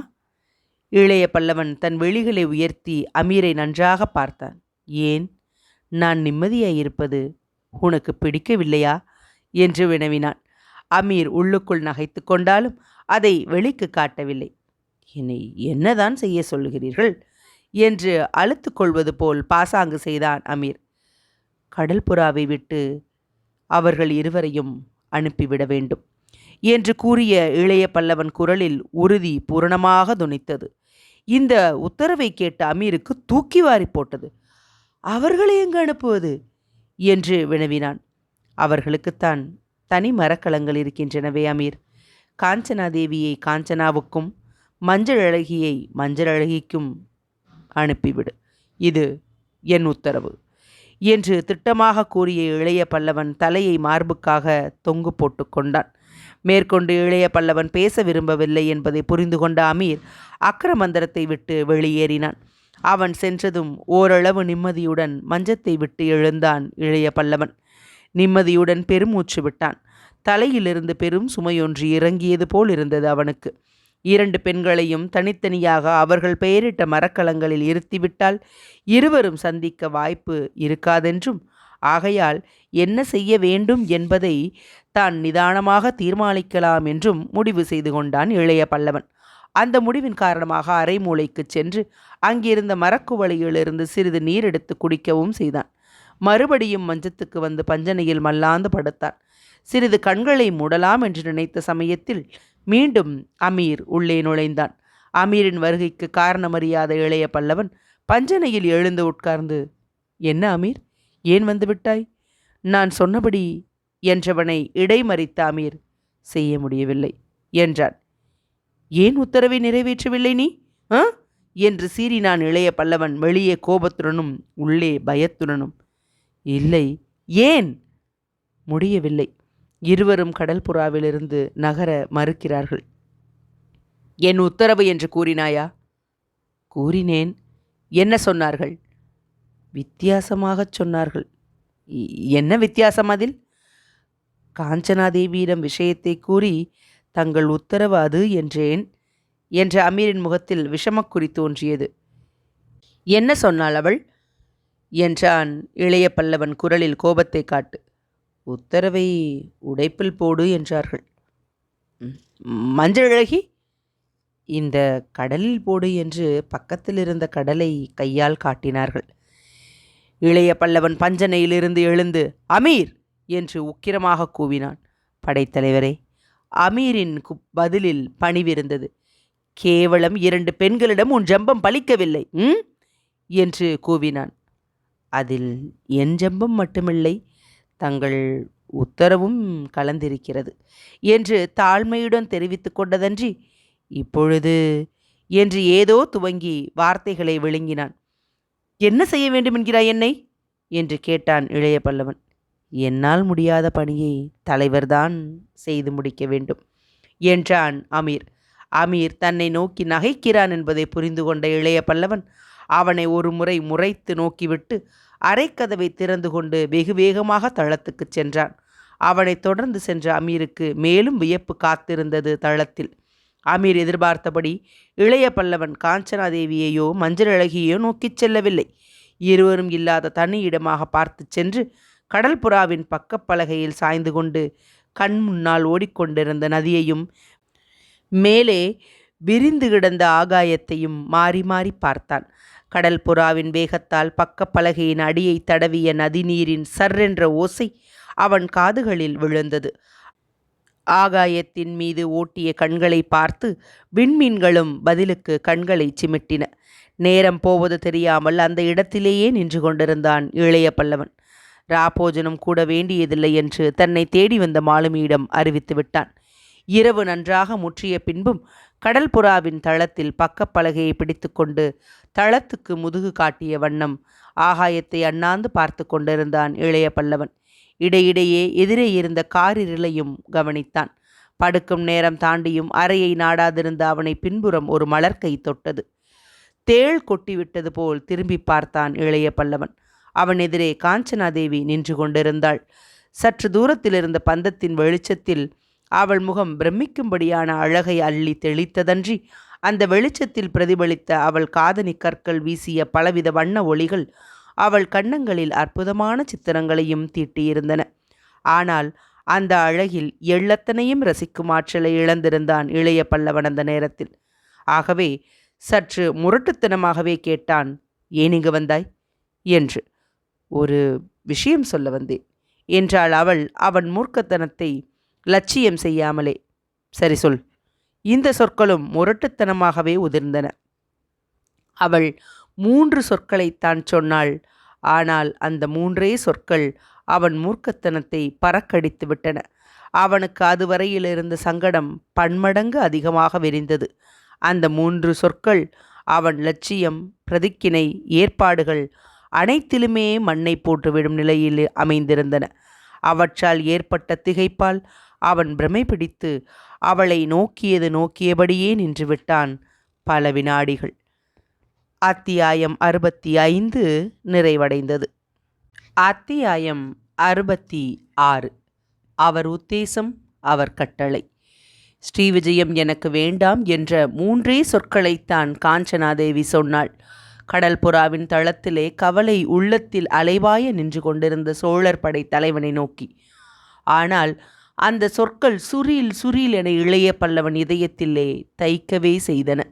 எந்த காரணத்தை முன்னிட்டு சோழர்கள் உதவியை நாடி தந்தையுடன் தொலைவிலுள்ள பாலூர் பெருந்துறைக்கு 1.25 ஆண்டுகளுக்கு முன்னதாக அவள் வந்தாளோ, எந்த ஒரு லட்சியத்தை நிறைவேற்ற தானும் நாடு விட்டு நாடு வந்து பல சாகச செயல்களை செய்தானோ, எந்த ஒரு பிரதிஞ்ஞையை நிறைவேற்ற ஸ்ரீவிஜயத்தின் கடற்படை பலத்தை அடியோடு ஒடுக்கினானோ, அந்த காரணம், அந்த லட்சியம், அந்த பிரஞ்ஞை, இவை 3ஐயும் காஞ்சனாதேவியின் 3 சொற்கள் தவிடுபொடியாக்கிவிட்டதை நினைத்த இளைய பல்லவன் அவனுக்கு என்ன பதில் சொல்வதென்று தெரியாமல் அறியாமல் திணறினான். எந்த குணவர்மனுக்கு அபயமளிக்க சோழர் பேரரசரான வீரராஜேந்திர தேவர் முடிவு செய்து அனபாயரையும் கடாரத்துக்கு அனுப்பியுள்ளாரோ, அந்த முடிவுக்கு அடிப்படையும் ஸ்ரீவிஜயத்திடம் தமிழர்கள் கொள்ளக்கூடிய வெற்றியே என்பதை சந்தேகமற உணர்ந்திருந்த இளைய பல்லவன், காஞ்சனாதேவிக்கு ஸ்ரீவிஜயம் வேண்டாம் என்றால் துறவி மனப்பான்மையுள்ள குணவர்மனும் அதை வேண்டாம் என்பான். குணவர்மன் ஸ்ரீவிஜயத்தை வேண்டாம் என்று தீர்மானித்து விட்டால் ஸ்ரீவிஜயத்தை நான் தாக்க வெளிப்படையான காரணமே கிடையாதே என்று தனக்குள்ளேயே சொல்லிக்கொண்டான். ஒருவேளை ஸ்ரீவிஜயம் வேண்டாம் என்று காஞ்சனாதேவி உணர்ச்சி வேகத்தில் சொல்கிறாளோ என்றும் தன்னை கேட்டுக்கொண்ட இளைய பல்லவன் ஒரு வினாடி காஞ்சனாதேவியை கூர்ந்து நோக்கினான். காஞ்சனாதேவியின் உள்ளத்தில் உணர்ச்சி கொந்தளிப்பு இருந்ததோ என்னவோ, அவள் முகத்தில் மட்டும் உணர்ச்சிகள் ஏதும் இல்லை. உலகத்தையே துறந்து விட்டது போன்ற ஒரு விரக்தி மட்டும் அதில் தெரிந்தது. அதன் காரணத்தை ஓரளவு உணர்ந்து கொண்டாலும் அவள் முடிவை பற்றி அவள் வாயாலேயே தெரிந்து கொள்ள இஷ்டப்பட்ட இளைய பல்லவன் அவள் முகத்தின் மீது தன் கூர்வெளிகளை நாட்டி, ஏன் ஸ்ரீவிஜயம் உனக்கு வேண்டாம் என்று வினவினான், குரலில் சிறிது உணர்ச்சியை காட்டி. காஞ்சனாதேவியின் அஞ்சன வெளிகள் தூரத்தே இருந்து வந்த தீப்பந்தத்தின் வெளிச்சத்தில் நன்றாக பளபளத்தன. அரசாழ இஷ்டமில்லை என்ற சொற்களும் அவள் பவள வாயிலிருந்து உறுதியுடன் முதிர்ந்தன. இந்த திடீர் மாற்றத்துக்கு என்ன காரணம் என்று வினவினான் இளைய பல்லவனும் உறுதிமிக்க குரலில். நிலைமைக்கு தக்கபடி தங்கள் அபிலாஷைகளை மாற்றிக்கொள்வது விவேகிகள் செய்ய வேண்டிய முக்கிய காரியம் என்றாள் காஞ்சனாதேவி உறுதி சிறிதும் தளராத குரலில். என்ன அப்பேற்பட்ட நிலைமை ஏற்பட்டுவிட்டது உன் அபிலாஷைகளை மாற்றிக்கொள்ள என்று வினவினான் படைத்தலைவன். அது உங்களுக்கே தெரியும் என்றாள் கடாரத்தின் இளவரசி. நிலைமை என்னவென்பது அவனுக்கு தெரிந்தே இருந்தது. இருப்பினும் அவள் வாயாலேயே பதில் வரட்டுமென்று எனக்கு எதுவும் புரியவில்லை என்று கூறினான் இளைய பல்லவன். அடுத்து காஞ்சனாதேவியின் உணர்ச்சிகள் கரை கடந்தன. சொற்கள் கோபத்துடன் மளமளவென்று உதிர்ந்தன. என்ன புரியவில்லை உங்களுக்கு? மஞ்சள் அழகி என்னை விட அழகி என்பது புரியவில்லையா? அல்லது அனாதை என்று நீங்கள் எண்ணிக்கொண்டிருந்த அவள் இளவரசியாகிவிட்டாள் என்பது புரியவில்லையா? ஏற்கனவே ஒரு இளவரசி இருக்கும்போது ஸ்ரீவிஜயம் அவளை சக்கரவர்த்தினியாக ஏற்றுக்கொள்ளாமல் என்னையே ஏற்றுக்கொள்ள வேண்டும் என்று புரியவில்லையா? அல்லது அவள் செய்த மகத்தான தியாகத்தை நினைத்து நினைத்து திண்டாடி கொண்டிருக்கிறீர்களே, அது புரியவில்லையா? குணசாலியும் சக்கரவர்த்தினியுமான மஞ்சள் அழகி இருக்கையில் ஏன் இந்த அற்ப பெண் காஞ்சனாவுக்கு ஸ்ரீவிஜயத்தை கொடுப்பதாக பிரதிஞ்ஞை செய்தோம் என்று திணறுகிறீர்களே, அது புரியவில்லையா? எது புரியவில்லை இளைய பல்லவரே? எல்லாம் புரிகிறது உங்களுக்கு. புரியாதது ஒன்றுதான் என்று படபடவென வார்த்தைகளை உதிர்த்த கட்டாரத்து கட்டழகி பெண் புலி போல் சீறி அவன் எதிரே நின்றாள். மளமளவென தன் மீது கொட்டிய அந்த சொல் மழையில் நீராடியதன் காரணமாக தன் உள்ளத்தில் இருந்த உணர்ச்சி மாசுகள் துடைக்கப்பட்டமையால் நிதானத்தை அடைந்துவிட்ட இளைய பல்லவன் இத்தனை கோபத்திலும் காஞ்சனாதேவி எத்தனை அழகாய் இருக்கிறாள் என்று எண்ணி பார்த்தான். அந்த எண்ணம் உதயமான அதே சமயத்தில் அவள் பக்கத்தில் மஞ்சள் அழகியும் நிற்பது போன்ற பிரமை ஏற்பட்டது அவனுக்கு. காஞ்சனாதேவியின் கனல் வீசும் முகத்தில் பக்கத்தில் தெரிந்தது மஞ்சள் அழகியின் மந்தகாச வதனம். இந்த மந்தகாசத்திலும் வருத்தத்தின் சாயை அதில் படர்ந்து கிடந்தது. காஞ்சனாதேவியின் கோபக்கண்களை அடுத்து நின்ற மஞ்சள் அழகியின் மயக்கம் தரும் சோகக்கண்கள் அக்ஷயமுனையின் பெரும் கதைகளை திரும்ப திரும்ப சொல்வது போலிருந்தது இளைய பல்லவன் பார்வைக்கு. இரண்டும் துடி இடைகள்தான். ஆனால் மஞ்சள் அழகியின் இடை அடிக்கடி அவள் ஆடிய நடனத்தின் காரணமாக துவண்டு ஒரு பக்கம் சாய்ந்து நின்றது. அவ்விரு பெண்களின் கைகள், மார்புகள், கால்கள் எல்லாமே வித்தியாசமாயிருந்தன. ஆனால் அந்த ஒவ்வொரு வித்தியாசத்திலும் ஒவ்வொரு அழகு இருந்தது. எது சிறந்தது எது தாழ்ந்தது என சொல்ல முடியாத வித்தியாசம் அது. இந்த இருவரில் யார் ஸ்ரீவிஜய சாம்ராஜ்ய அரியணையில் உட்கார தகுந்தவள் என்று எண்ணி பார்த்த இளைய பல்லவன் அதற்கு மற்றும் விடை கண்டுபிடிக்க முடியாதவன் ஆனான்.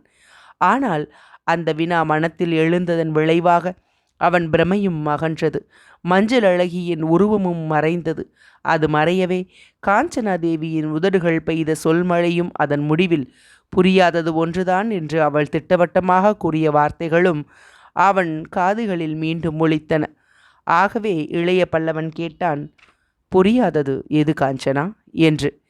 என்னை எப்படி தட்டி கழிப்பது என்பது என்றாள் காஞ்சனாதேவி சீற்றத்தின் உச்சியை சொற்களில் காட்டி. உன்னை எதற்காக தட்டி கழிக்க வேண்டும் என்றான் இளைய பல்லவன். வீண் சங்கடத்திலிருந்து தப்ப.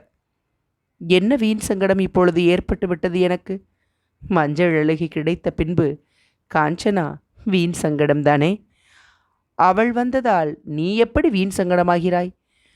மஞ்சள் அழகி உங்களிடம் மயங்கி கிடக்கிறாள். அவளை நீங்கள் ஏற்றுக்கொண்டால் ஜெயவர்மனிடம் போரிட வேண்டிய அவசியமில்லை. மஞ்சள் அழகி தந்தையிடம் சொல்லி உங்களுக்கு சகல சௌகரியங்களும் செய்து தருவாள். போர் இல்லாமலும் உங்கள் மரக்கலங்களுக்கு சேதமில்லாமலும் காரியம் முடியும்.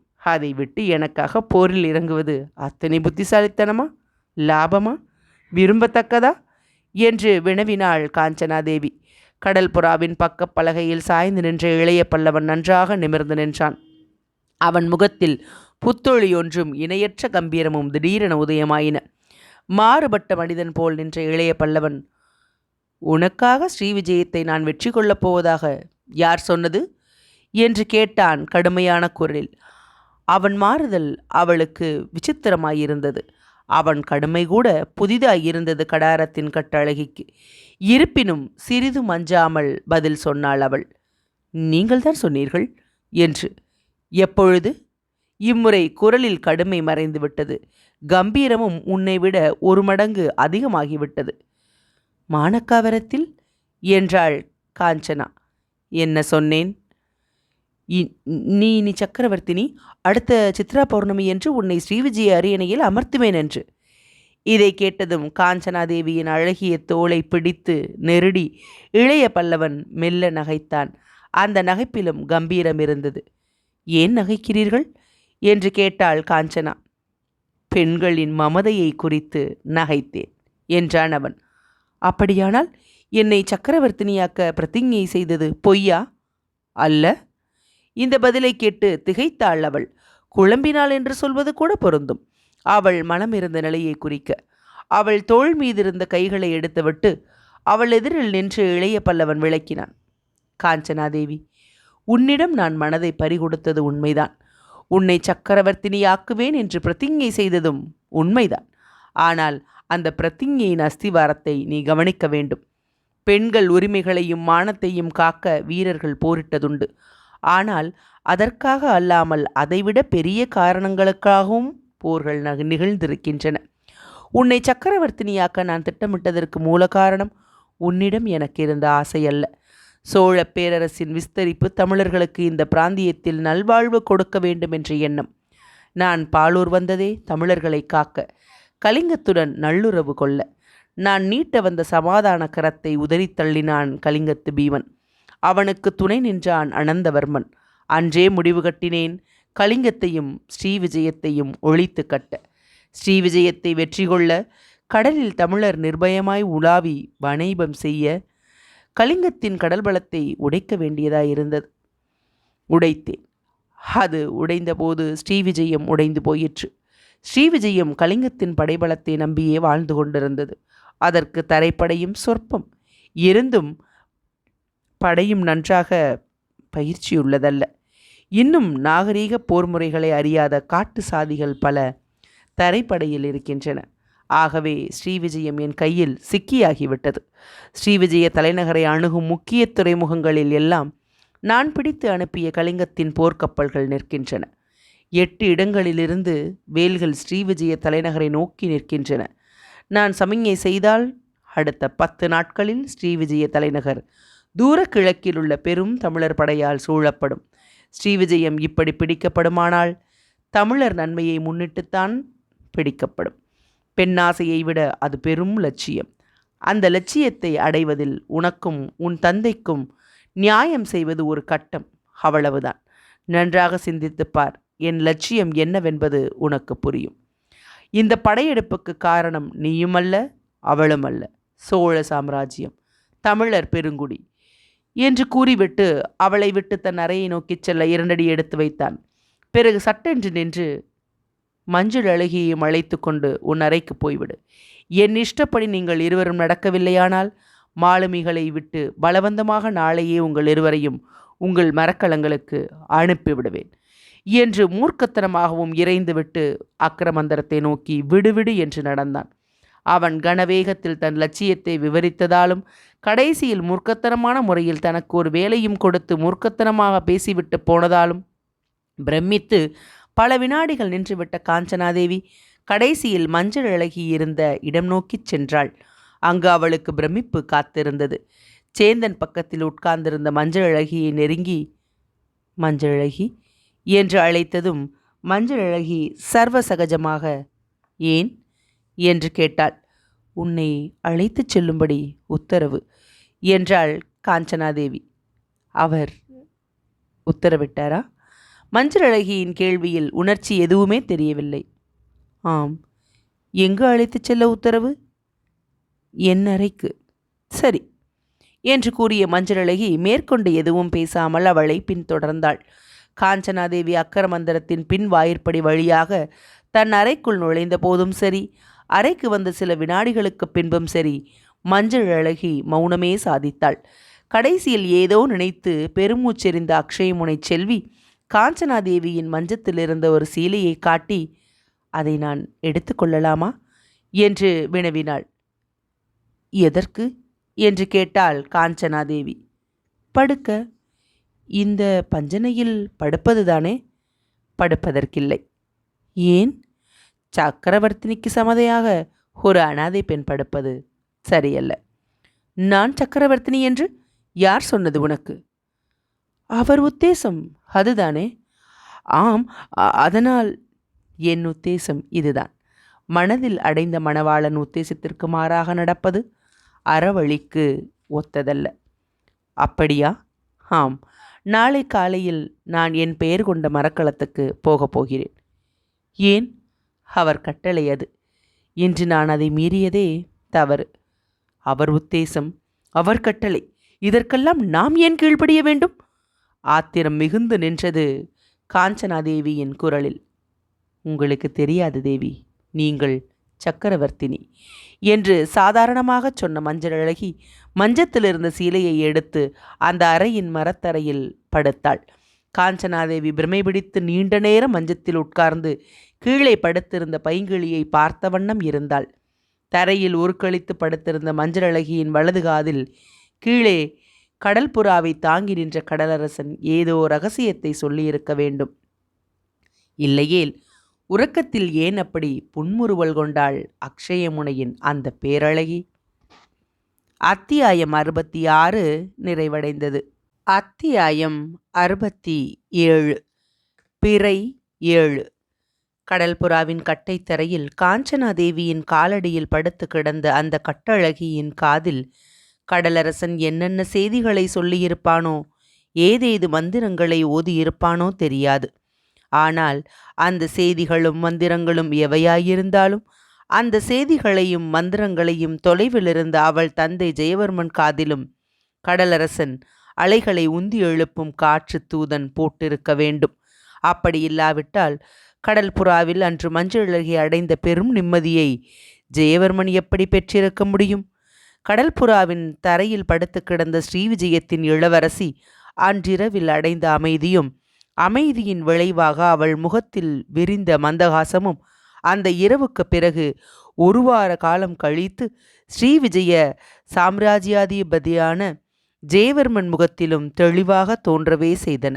தலைநகரின் பெயரையொட்டிய சாம்ராஜ்ய பெயர் விரிந்ததால் கிழக்கு நாடுகளில் தனிப்பெருமையுடன் விளங்கிய ஸ்ரீவிஜய மாநகரத்திலிருந்து தனது பெரும் மாளிகையின் 3வது உப்பரிகையின் தாழ்வரையில் உலாவிய வண்ணம் தூரத்தே தெரிந்த மூசி நதியை உற்று பார்த்து கொண்டிருந்த ஜெயவர்மன் உள்ளம் அன்று உண்மையில் பேரமைதி கொண்டிருந்தாலும் முந்திய ஒரு வார காலமாக அதில் அலைமோதிய உணர்ச்சிகளின் விளைவாக விரிந்த கவலை அளித்த சாயை கூட சிறிது லேசாக அவன் முகத்தை ஆக்கிரமித்து கொண்டிருந்தது. ஜெயவர்மன் முகம் உண்மையில் பார்ப்பதற்கு கம்பீரமாகவும் அழகாகவும் இருந்தது. மஞ்சளழகியின் முகத்திற்கும் அவன் முகத்திற்கும் பெரும் ஒற்றுமை இருந்த போதிலும் நீண்ட காலமாக உள்ளத்தில் குடிகொண்டு விட்ட வஞ்சகமும் குரூரமும் அவன் கண்களை மட்டும் சிறிது மாற்றி அவற்றை யாரும் விரும்பி பார்க்க முடியாதபடி செய்திருந்தன. சாம்ராஜ்ய அரியணைக்கு உரிமையுள்ள தலைப்பிள்ளையான குணவர்மனை அகற்றி தான் அதில் அமர்வதற்காக செய்த கொடிய செயல்களாலும் அந்த சாம்ராஜ்யத்தை மீண்டும் எக்காரணம் கொண்டும் குணவர்மன் அடையக்கூடாதென்ற உறுதியில் தான் சந்தேகப்பட்டவர்களையெல்லாம் கொன்று குவித்ததாலும் பெரும் பாவச்சுமையை கட்டி கொண்டிருந்த ஜெயவர்மனின் அழகிய முகத்தின் பாவத்தின் சாயை சிறிது விகாரப்படுத்தியே இருந்தது. அவன் அழகிய உதடுகள் அமைந்திருந்த நிலை அவன் அச்சத்தை அறியாதவன் என்பதை வலியுறுத்தியது. அத்தனை துணிவுடையவன் நெஞ்சத்திலும் சிறிது காலமாக கவலை அளவுக்கு மிஞ்சி இருக்க வேண்டும் என்பதற்கான அறிகுறிகள் அவன் மூசி நதியை நோக்கி கொண்டிருந்த சமயத்தில் இல்லாததால் அவனுக்கு அமைதி தர வேண்டிய காரியங்கள் நடந்திருக்க வேண்டும் என்பதை அவன் உலாவிய இடத்திலிருந்து சிறிது விலகி அடக்க ஒடுக்கத்துடன் நின்ற இருவரும் ஊகித்து கொண்டனர். பிரம்மாண்டமான தனது அரண்மனை தாழ்வரையிலிருந்து மூசி நதியையும், மூசி நதியிலிருந்து அரண்மனை வரை இருந்த பெரும் அரண்களையும் கட்டடங்களையும் திரும்ப திரும்ப பார்த்து நடந்து கொண்டிருந்த ஸ்ரீவிஜய சாம்ராஜ்யாதிபதி திடீரென தாழ்வரை முகப்புக்கு சென்று நதிக்கு அப்புறம் இருந்த பகுதிகளையும் உற்று நோக்கினான். மூசி நதி ஸ்ரீவிஜய மாநகரை ஊடுருவி ஓடியதால் நகரம் இரண்டாக்கப்பட்டு இரு புறங்களிலும் கட்டடங்களும் தேவாலயங்களும் இருந்த போதிலும் நதிக்கு வடபுறம் இருந்த அரண்மனையொட்டியே அரண்களும் காவலும் பெரிதாக இருந்தன. ஆகவே நதிக்கு தெற்கு புறமிருந்த காவலற்ற பெரும் பகுதியை நோக்கிய ஜெயவர்மன் முகத்தில் சிறிது சந்தேகம் ஏற்படவே அவன் திடீரென திரும்பி, தளபதி என்று துரிதமாக விழித்தான். அதுவரை கைகளை மார்பு மீது கட்டி கொண்டிருந்த கடற்படை தளபதியான விஜயச்சந்திரன் ஏன் என்று வினவினான். இப்படி வாருங்கள் என்ற ஜெயவர்மன் விஜயச்சந்திரனை மட்டுமின்றி அவன் அருகில் நின்ற மலையூர் கோட்டை உபதலைவனையும் அருகில் வரும்படி சைகை செய்தான். இருவரும் அருகில் வந்ததும் மூசி நதிக்கு தெற்கு புறத்தில் தெரிந்த நகர்ப்பகுதியை கையால் சுட்டிக்காட்டி, அந்த பகுதிக்கு காவல் இல்லையா? காவல் இல்லை அல்லவா என்று வினவினான். நீண்ட நாட்களாக தெரிந்த அந்த விஷயத்தை அன்று ஏன் சக்கரவர்த்தி புதிதாக கேட்கிறார் என்பதற்கு காரணத்தை அறியாத அந்த இருவரும் இல்லை என்பதற்கு அறிகுறியாக தலையை மட்டும் அசைத்தனர். சைலேந்திரர்கள் இந்த நகரத்தை சரியாக அமைக்கவில்லை, பெரும் பலவீனத்தை வைத்திருக்கிறார்கள் என்று சக்கரவர்த்தி அந்த தெற்கு புறத்திலேயே கண்களை நாட்டிக்கொண்டு கூறினான். அதுவரை அச்சத்துடன் நின்றிருந்த கடற்தளபதி சிறிது துணிவை வரவழைத்து கொண்டு, தாங்கள் மூதாதையை பற்றி சொல்கிறீர்களா என்று வினவினான், குரலில் சற்று வியப்பை காட்டி. ஆம். சக்கரவர்த்தியின் பதில் உறுதியுடன் வந்தது. இப்பொழுது உள்ளபடி அமைத்திருக்கிறார்கள் என்றான் விஜயச்சந்திரன். அது என்ன தீர்க்க ஆலோசனை என்பதை சற்று விளக்கலாமா என்று வினவினான் ஜெயவர்மன் இகழ்ச்சியுடன். மூசி நதிக்கு தெற்கே விரிந்து கிடக்கிறது ஸ்ரீவிஜய சாம்ராஜ்யத்தின் பெரும்பகுதி. சாவகம் முதலிய பெரும் தீவுகள் தெற்கில்தான் இருக்கின்றன. ஆகவே தெற்கிலிருந்து எதிரி வருவது துர்லபம். வந்தாலும் நெடுக இருப்பது ஸ்ரீவிஜய சாம்ராஜ்ய கடற்கரைதான். எந்த இடத்திலும் எதிரி கால் வைக்க முடியாது. அப்படி கால் எடுத்து வைத்தாலும் சாவகத்தை தாண்டி அதற்கும் சொர்ணத்தீவுக்கும் இடையில் உள்ள கடலையும் மீறி உள்ளே நுழைய வேண்டும்.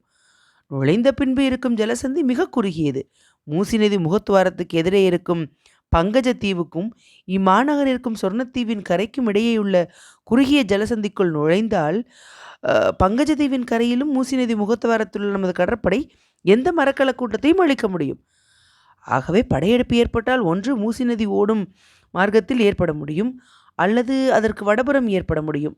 ஆகையால் தான் இந்த நதியின் வடபுறத்தை, அதாவது இந்த அரண்மனையில் இருக்கும் நகரப்பகுதியை சைலேந்திரர்கள் மிக நன்றாக பார்த்திருக்கிறார்கள். மூசி நதிக்குள் புகும் எதிரி அதோ தெரியும் நமது கடற்படைக்கு பதில் சொல்ல வேண்டும். பிறகு இதோ இந்த கனகமணி கதவுக்கும் வித்யாதர தோரண வாசலுக்கும் பதில் சொல்ல வேண்டும் என்று உணர்ச்சி வசப்பட்டு பேசினான் விஜயச்சந்திரன். ஜெயவர்மன் தனது கடற்படை தலைவன் விவரணத்தை கேட்டதும் மெல்ல நகைத்தான். அந்த நகைப்பு கடற்படை தளபதியின் சீற்றத்தை தூண்டவே, சக்கரவர்த்தி நகைக்கும் காரணம் எனக்கு தெரியவில்லை என்றான் கோபத்துடன். தளபதி அவர்கள் வரலாற்றை மறந்து விட்டீர்களோ என்று சிரித்தேன் என்றான். எந்த வரலாறு? அப்பொழுதும் கோபம் இருந்தது விஜயச்சந்திரன் கேள்வியில். இதே மூசி நதியில் சைலேந்திரர்கள் கடற்படையை முறியடித்து கனகமணி கதவையும் தாண்டி வித்யாதர தோரணத்தையும் ராஜேந்திர சோழன் அபகரித்து சென்ற வரலாறு தளபதி. அந்த வரலாற்றை மறந்து விட்டீர்கள். அப்பொழுது பழுதுபட்ட மணிக்கதவை திரும்பவும் பழையபடி அமைக்கவும், பரிபோன வித்யாதர தோரணத்துக்கு பதில் இன்னொன்று அடித்து கட்டவும் எத்தனை பொன்னை, எத்தனை காலத்தை என் தந்தை செலவிட்டிருக்கிறார் தெரியுமா என்றான் ஜெயவர்மன். விஜயச்சந்திரன் பெருவெளிகள் சக்கரவர்த்தியை மிகுந்த தைரியத்துடன் ஏறெடுத்து நோக்கின. அப்பொழுது இருந்த நிலைமை வேறு, என்றான். என்ன நிலைமை? சக்கரவர்த்தியின் கண்களில் வெறுப்புக்குறி தெரிந்தது. சோழர்கள் அப்பொழுது பெரும்படையுடன் வந்தார்கள். நமது கடற்படை அப்பொழுது சிறியது. சோழர்கள் தலைமுறை தலைமுறையாக கடற்போரில் பயிற்சி பெற்றவர்கள். நமது கடற்படை அப்பொழுதுதான் சில போர்களை கண்டது. அப்பொழுது இருந்ததை விட இப்பொழுது கடற்படை பெரிது என்கிறீரா? ஆம், பயிற்சியும் அதிகமாயிருக்கிறது. ஆம், அது மட்டுமல்ல, வேறென்ன? கலிங்கம் போன்ற ஒரு பெரும் நாட்டின் கடற்படையின் உதவி அப்பொழுது நமக்கு இல்லை. இப்பொழுது இருக்கிறதாக்கும். இந்த கேள்வியை கேட்ட ஜெயவர்மன் பெரிதாக நகைத்தான். உங்கள் இருவரையும் இளைய பல்லவன் ஏமாற்றியது எனக்கு வியப்பே இல்லை என்று நகைப்புக்கிடையே கூறவும் செய்தான். சக்கரவர்த்தி அவர்கள் என்று ஏதோ சொல்ல வந்த விஜயச்சந்திரனை சட்டென்று, முட்டாள் மாதிரி உளராதே என்று சரேல் என்று பெரும் உக்கிரத்துடன் இடைமறித்த ஜெயவர்மன் அதுவரை காட்டிய மரியாதையை அடியோடு கைவிட்டு சொன்னான். விஜயச்சந்திரா, கவனமாக கேள். இளைய பல்லவனை மற்றவர்களால் சமாளிக்க முடியாதென்ற காரணத்தினாலேயேதான் ஜம்பியின் முகத்துவாரத்துக்கு உன்னை அனுப்பினேன். எந்த வான வீச்சிலிருந்து எந்த மரக்கலமும் மீள முடியாதோ அந்த சீன வான மருந்துகளையும் வெடிகளையும் நிரம்ப கொடுத்தே உன்னை அனுப்பினேன். ஆனால் உன்னை நிமிட நேரத்தில் தோல்வியுறச் செய்து உன் மரக்கலங்கள் இரண்டையும் பிடித்து கொண்டான் இளைய பல்லவன். ஸ்ரீவிஜயத்தின் வடக்காரனான மலையூர் கோட்டையும் கைப்பற்றி கொண்டான். சென்ற ஓராண்டு காலத்தில் கலிங்கத்தின் மரக்கலங்கள் அனைத்தையும் கைப்பற்றியோ அழித்தோ விட்டான். ஆகவே இப்பொழுது கலிங்கத்தின் உதவி நமக்கில்லை. நமது வடாரன் எதிரி கையில். ஸ்ரீவிஜயம் என்று என்றுமில்லாத ஆபத்தில் இருக்கிறது. தவறு சோழர்கள் இளவரசன் ஒருவன் கடாரத்தில் எனது சகோதரனுடன் தங்கியிருப்பதாக கடலோடிகள் சொல்கிறார்கள். அவனும் படைகள் நடத்துவதில் இணையற்றவன் என்று சொல்கிறார்கள். அவன் மலையூரை அடுத்து நமது கடற்கரையில் இறங்கி தரை மார்க்கமாகவும் இளைய பல்லவன் கடற்புறத்தில் மூசி நதி மூலமும் தாக்கினால் நம் நிலைமை என்ன தெரியுமா? இப்படி சொன்ன சக்கரவர்த்தி மிகுந்த உக்கிரத்துடன் வெறுப்புடனும் விஜயச்சந்திரனை நோக்கினான். அப்படி மூசி நதி மூலம் இளைய பல்லவன் தாக்கத் துணிவான் என்று எதிர்பார்க்கிறீர்களா என்று வினவினான் விஜயச்சந்திரன், ஏதோ கேட்க வேண்டும் என்பதற்காக. அவன் துணிவுக்கு சான்றிருக்கிறது என்றான் ஜெயவர்மன். என்ன சான்று? உங்கள் இருவரையுமே விடுதலை செய்து என்னிடம் அனுப்பியிருக்கிறானே, அதை விட துணிவுக்கு என்ன வேண்டும்? எதற்காக அனுப்பியிருக்கிறான் தெரியுமா? எதற்கு? உன் கடலை காக்க வேண்டிய கடற்படை தளபதியையும் கோட்டையை காக்க வேண்டிய உபதலைவனையும் அனுப்பியிருக்கிறேன். முடியுமானால் உன் தலைநகரை காத்துக்கொள் என்று கூறுகிறான் இளைய பல்லவன். இது அவன் அரை கூவல் விஜயச்சந்திரா. இதற்கு எப்படி பதில் சொல்ல உத்தேசம் என்ற ஜெயவர்மன் விஜயச்சந்திரனை உற்று நோக்கினான். விஜயச்சந்திரன் சில வினாடிகள் பதில் சொல்லவில்லை. பிறகு உத்தரவு கொடுத்தால் என்று ஏதோ துவங்கினான். உத்தரவு கொடுத்தால் என்ன செய்து விடுவாய் என்று கேட்டான் சாம்ராஜ்யாதிபதி. மூசி நதி முகத்துவாரத்தில் என் கடற்படையை நிறுத்தி இளைய பல்லவனை இம்முறை முறியடித்து விடுவாய் என்று வாசகத்தை பூர்த்தி செய்த ஜெயவர்மன் இகழ்ச்சியுடன் நகைத்தான். அத்துடன், ஜம்பி நதி முகத்துவாரத்தில் நீ சாதித்தது போதும் விஜயச்சந்திரா. இம்முறை கடற்படையை என் இஷ்டப்படி இயக்கப் போகிறேன் என்றும் கூறினான். எப்படி இயக்கப் போகிறீர்கள்? விஜயச்சந்திரன் கேள்வியில் ஆத்திரம் இருந்தது. அதை சிறிதும் சட்டை செய்யாத ஜெயவர்மன், விஜயச்சந்திரா, நதியின் முகத்துவாரத்தில் போர்க்களம் எதுவும் தேவையில்லை. போர்க்களங்கள் அனைத்தையும் இதோ நதியை அணைத்து நிற்கும் இரு கரைகளிலும் நிற்கவை. அப்படி இருபுறமும் நிற்கும் மரக்கலங்களை இணைக்க நதியின் குறுக்கிலும் பெரும் நங்கூரங்களை பாய்ச்சி 4 பெரும் போர்க்களங்கள் நிற்கட்டும். இது நமது முதல் அரண் நதிக்கோட்டை. அடுத்தது கனகமணி கதவம். அடுத்தது வித்யாதர தோரண வாயில். கடைசி 2 அரண்மனைகளில் உள்ள மர்ம அறைகளில் வீரர்கள் நிரம்பி நிற்கட்டும். இந்த அரண்களிலும் உள்ள ஆயுதம் வீச எமப்பொறிகள் எந்த வினாடியிலும் தயாராக இருக்கும். வடபகுதியில் நமது படையின் ஒரு பகுதி போருக்கு தயாராயிருக்கட்டும். இளைய பல்லவன் இந்த நகரத்துக்குள் காலடி எடுத்து வைக்க முயன்றால் அவனை நான் கடலில் சந்திப்பேன். அனபாயன் தரைப்போர் வல்லவன். அவன் மலையூரை அடுத்து நமது கரையில் காலை வைத்தால் அவனை தரையில் சந்திக்கிறேன். நான் பலவர்மனோ கங்கதேவனோ அல்லவென்பதை நிச்சயமாக இளைய பல்லவன் புரிந்து கொள்வான் என்று கூறினான். மேலும், விஜயச்சந்திரா, நீங்கள் இங்கு வந்து ஒரு வார காலமாகியும் இளைய பல்லவன் நடமாட்டம் எங்கும் இல்லை. அவனது கடல் புறாவும் மற்ற மரக்கலங்களும் போன இடம் தெரியவில்லை. அவன் எங்குதான் போயிருப்பான் என்று கேட்டான். அதற்கு விடை அளிக்க விஜயச்சந்திரனாலோ உபதலைவனாலோ முடியவில்லை. அந்த வினாவுக்கு விடை அடுத்த 1.5 மாத காலத்துக்கு கிடைக்கவில்லை. அந்த 1.5 மாத இடைக்காலம் பெரும் அமைதியை தந்தது ஜெயவர்மனுக்கு. தனது அரண்களை பலப்படுத்தி கொள்ள அவகாசமும் கிடைத்தது ஸ்ரீவிஜய சாம்ராஜ்யாதிபதிக்கு. அப்படி தன்னை பலப்படுத்தி கொண்டதால் அனபாயன் கடாரத்திலிருந்து விடுத்த 2 சமாதான தூதுகளுக்கும் செவி சாய்க்க மறுத்தான் ஜெயவர்மன். கடைசியாக வந்த தூது கடுமையாயிருந்தது. இன்னும் 15 நாட்களுக்குள் பதிலில்லையேல் சோழர்கள் படை ஸ்ரீவிஜயத்தில் நுழையும் என்று அனபாயன் ஓலை அனுப்பியிருந்தான். இளவரசரை அங்கு எதிர்பார்க்கிறேன் என்று சொல் என்று பதில் அனுப்பினான் ஜெயவர்மன். அந்த பதிலை அனுப்பிய நாளிலிருந்து ஒவ்வொரு தினத்திலும் ஸ்ரீவிஜய பாதுகாப்பு பலப்பட்டது. அத்தனைக்கும் ஜெயவர்மன் காதுகளில் இந்த இளைய பல்லவன் எங்கே ஒளிந்தான் என்ற கேள்வி மட்டும் அடிக்கடி ஒலித்து கொண்டிருந்தது. ஆனால் அந்த ஒலி விடையில்லா வினாவாகவே இருந்தது. இளைய பல்லவன் அடியோடு மறைந்து விட்டான். அதுவும் மரக்கலங்களுடன் மறைந்து விட்டான். அதற்கு அத்தாட்சியும் இருந்தது. ஸ்ரீவிஜயத்தின் வணிக கப்பல்கள் நிர்பயமாக பங்கஜதீவின் ஜலசந்தியில் உலாவின. ஜெயவர்மன் அமைதி நாளுக்கு நாள் அதிகரித்து கொண்டு வந்தது. அனபாயன் குறிப்பிட்ட 15 நாட்கள் கழித்தும் சோழர் படை எதுவும் ஸ்ரீவிஜயத்தின் அருகே தலை காட்டாததால் பெரும் துணிவும் ஏற்பட்டது ஜெயவர்மனுக்கு. சித்ரா பௌர்ணமியும் மெல்ல மெல்ல நெருங்கி கொண்டிருந்தது. ஆனால் அந்த சித்ரா பௌர்ணமியன்று காஞ்சனாதேவிக்கு முடிசூட்ட சபதம் செய்திருந்த இளைய பல்லவன் நடவடிக்கை எந்த திக்கிலும் காணவில்லை. இந்த விசித்திரத்துக்கு காரணமும் ஸ்ரீவிஜய சாம்ராஜ்யாதிபதிக்கு புரியவில்லை. அவன் புரிந்து கொள்ளக்கூடிய நாளும் மெல்ல மெல்ல நெருங்கியது. சித்ரா பௌர்ணமிக்கு 8 தினங்களுக்கு முன்பு 7ஆம் பிறை மெல்ல மெல்ல வானத்தில் எழுந்தது. அது மட்டுமல்ல, ஸ்ரீவிஜயத்தின் ஆபத்தும் எழுந்தது. அத்தியாயம் 67 நிறைவுற்றது. அத்தியாயம் 68 தீக்கப்பல்கள். சித்திரை திங்களில் வளர்பிறையின் 7ஆம் இரவில் ஸ்ரீவிஜய மாநகரத்துக்கு அத்தனை பெரிய, அத்தனை விசித்திர, அத்தனை முறைகேடான ஆபத்து திடீரென எழுந்துவிடும் என்று ஜெயவர்மனோ அவனது படைத்தலைவர்களோ சிறிதும் எதிர்பார்க்கவில்லையாகையால் எழுந்த ஆபத்தை அவர்கள் சமாளிப்பது பிரம்ம பிரயத்தனமாகிவிட்டது.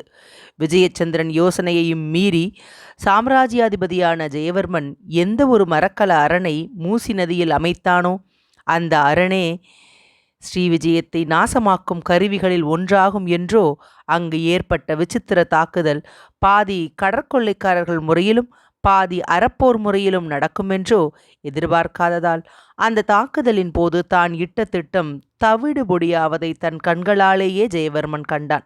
அது மட்டுமல்ல, அவன் கண்டது மக்கள் பிரியப்படி அரசாளாமல் கொடுங்கோல் செலுத்தும் மன்னர்கள் வீழ்ச்சியுறும்போது எத்தனை துரிதமாக வீழ்ச்சி அடைகிறார்கள் என்பதையும் கண்டான்.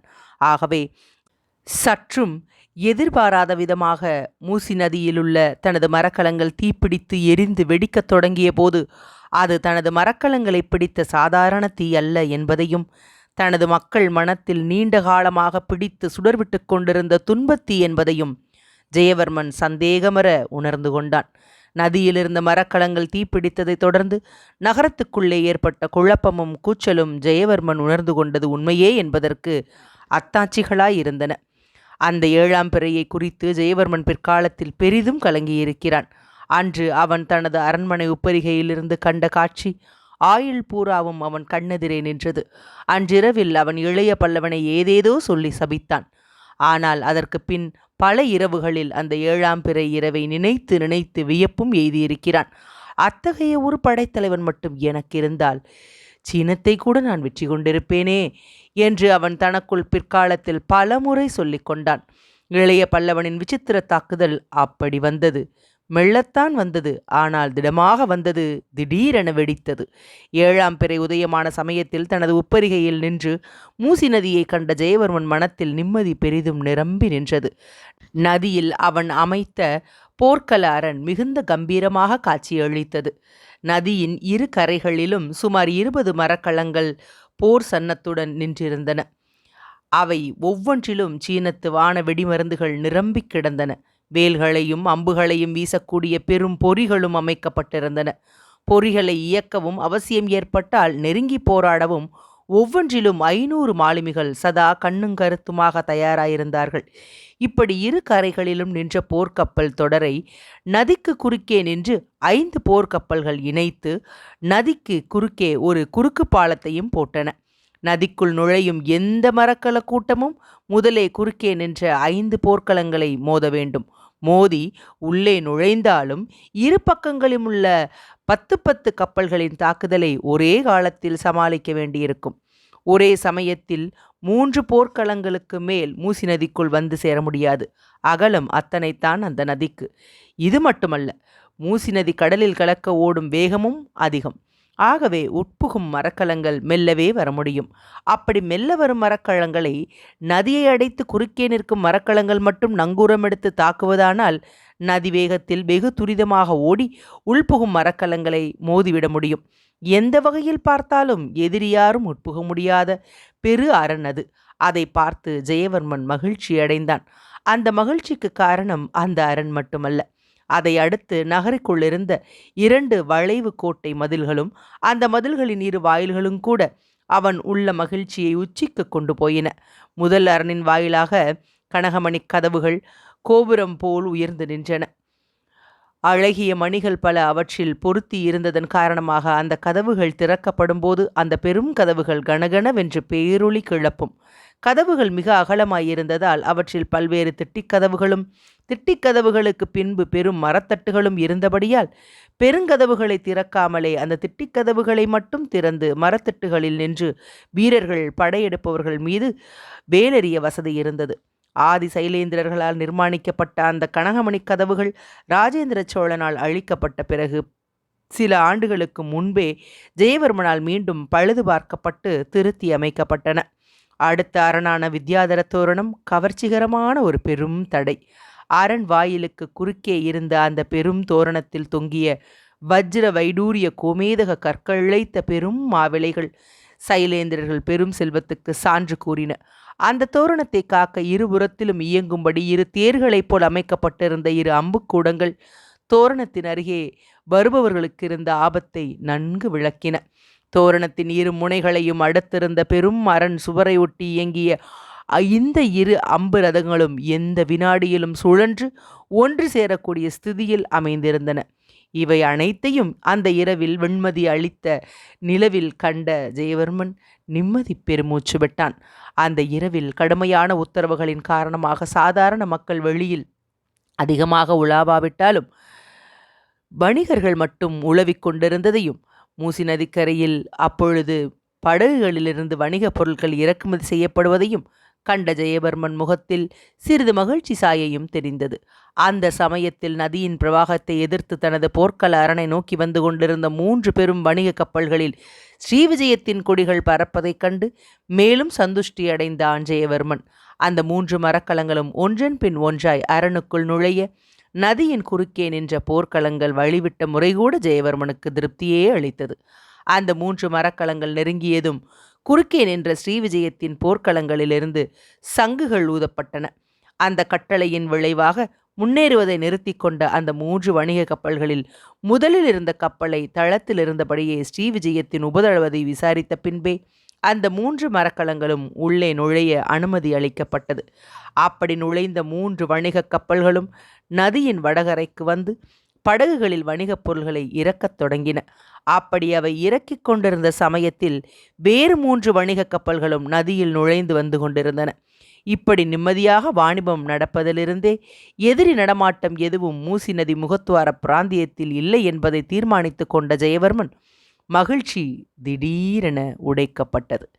வணிகப் பொருட்களை இறக்கிக் கொண்டிருந்த மரக்கலங்கள் 3ம் திடீரென சுழன்று நதி நடுவே இருந்த போர் அரணை நோக்கி நதிவேகத்தில் வேகமாக ஓடின. ஒருவேளை அவற்றின் நங்கூரங்கள் சரியாக பாய்ச்சப்படவில்லையோ என்று நினைத்தான் ஜெயவர்மன். அடுத்த வினாடி அந்த 3 மரக்கலங்களும் தீப்பிடித்து கொண்டு எரிய ஆரம்பித்தன. அவற்றிலிருந்த மாலுமிகள் சரையல் சரையல் என நதியில் குதித்தார்கள். கிழக்கே இருந்து வந்து கொண்டிருந்த காற்று அந்த மரக்கலங்களில் தீயை விசிறிவிட்டதால் தீ நாக்குகள் பெரிது பெரிதாக எழுந்தன.